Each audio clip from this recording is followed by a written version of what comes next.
Bizim cəmiyyətimiz çox gözəl cəmiyyətdir. Ölkədə işlər müsbət istiqamətdə gedir. Ölkəmiz dünya arenasında görün nə qədər böyük uğurlara nail olubdu.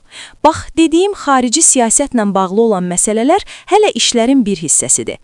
Yeni Sabah məlumat verir ki, bunu Prezident İlham Əliyev yanvarın 5-də yerli televiziya kanallarına müsahibəsində qeyd edib. Dövlət başçısı qeyd edib ki, iqtisadi inkişafla bağlı heç bir narahatlıq yoxdur. Amma etibar etdiyim kadrlar və bütün dövlət məmurları öz fəaliyyətini bu prinsiplər əsasında qurmalıdırlar.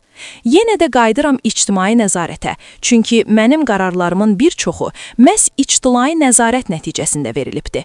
Bunu indi ictimaiyyət bilmir, ancaq yerlərdən gələn siqnallar yoxlanılır və qeyd etdiyim bu uğursuz təyinatlarla bağlı siqnallar yerlərdən gəlir. Əgər yerlərdən siqnal gəlməsə, onda mən hardan biləcəyəm? Onlar bir neçə dəfə yoxlanılır və bir neçə qurum tərəfindən. Bir qurum yox, bir neçə qurum ki, burada şəxsi qərəz olmasın. Ondan sonra bu öz təsdiqini tapanda artıq qərar qəbul olunur və bütün məmurlar onu bilməlidirlər. Vəzifəyə təyin etmək böyük etimaddır. Ancaq bu etimad əgər məmur tərəfindən doğrulmasa, onda sərəncam da özünü çox gözlətməyəcək.